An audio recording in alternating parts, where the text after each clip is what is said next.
पूज्य महाराज जी, सर्वप्रथम आपके चरणों में कोटि कोटि प्रणाम। सनातन लाइव प्रसारण में आपका स्वागत है।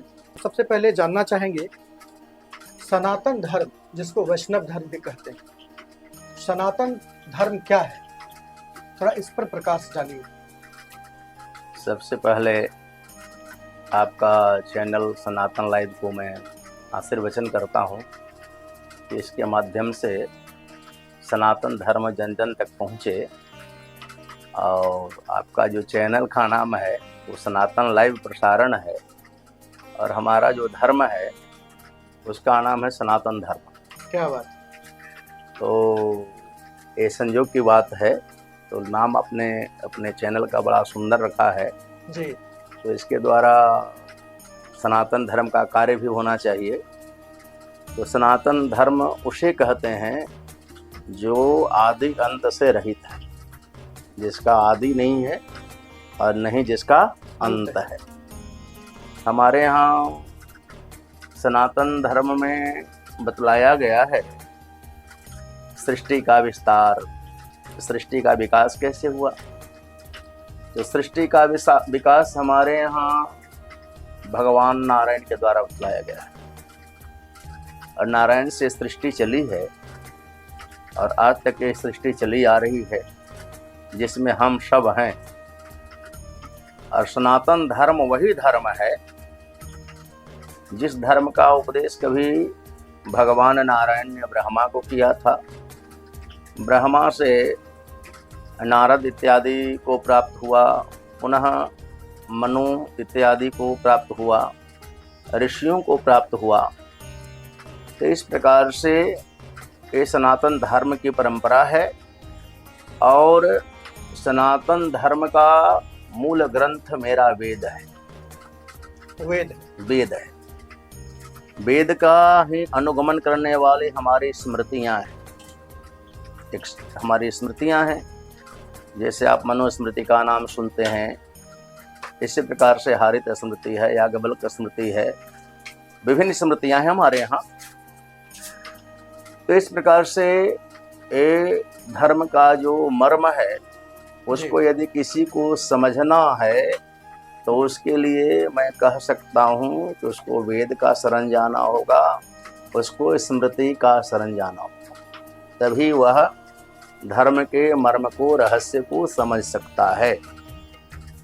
आइए, अब धर्म की बात कर रहे हैं तो धर्म के विषय में हमारे ऋषियों ने, मनीषियों ने किसी क्षेत्र को छोड़ा नहीं है, सभी को परिभाषित किया है। और इस प्रकार से परिभाषित किया है, दर्शन कराया है।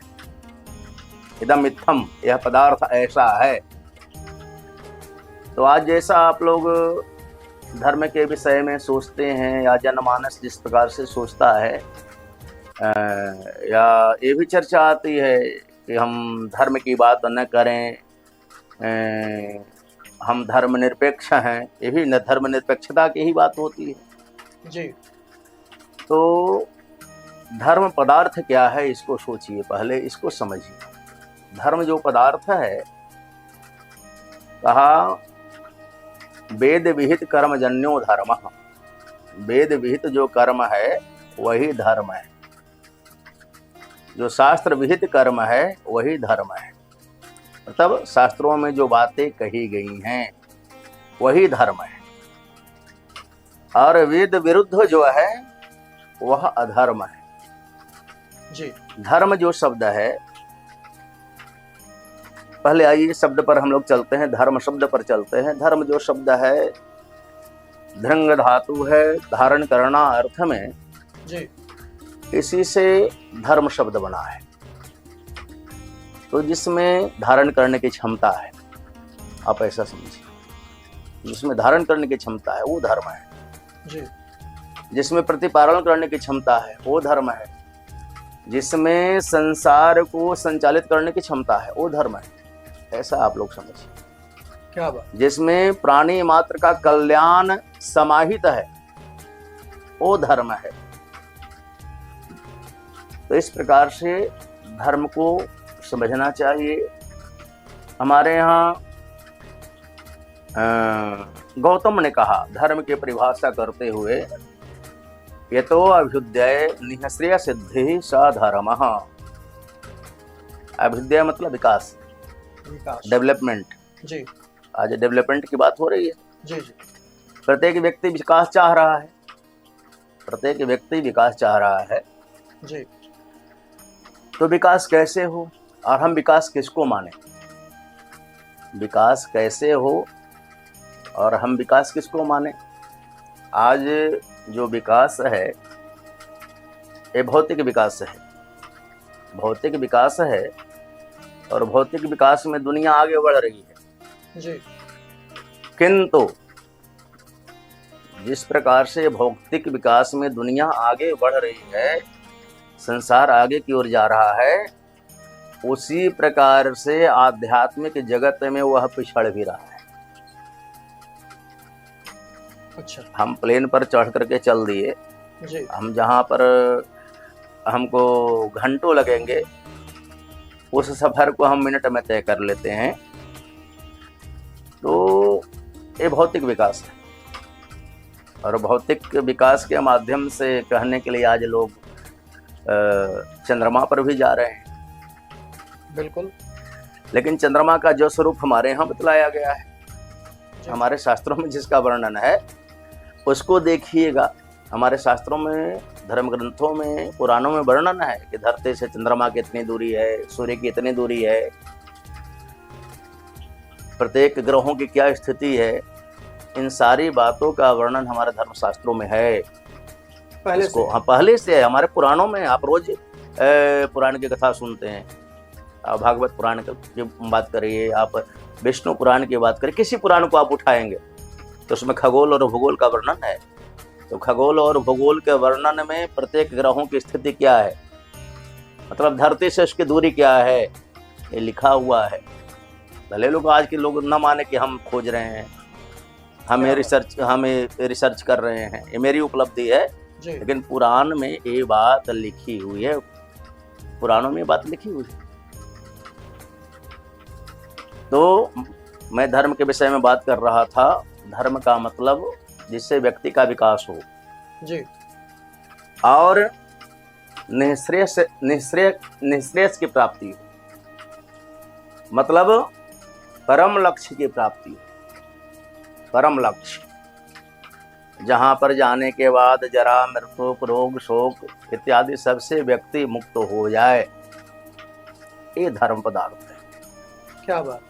तो इस प्रकार से यदि सांसारिक जीवन में भी व्यक्ति उन्नति चाहता है तो उसके लिए भी उसे धर्म का शरण ग्रहण करना होगा, और यदि पारमार्थिक जीवन में भी उन्नति चाहता है तो भी उसे धर्म का शरण ग्रहण करना होगा, अर्थात धर्म को धारण करना होगा।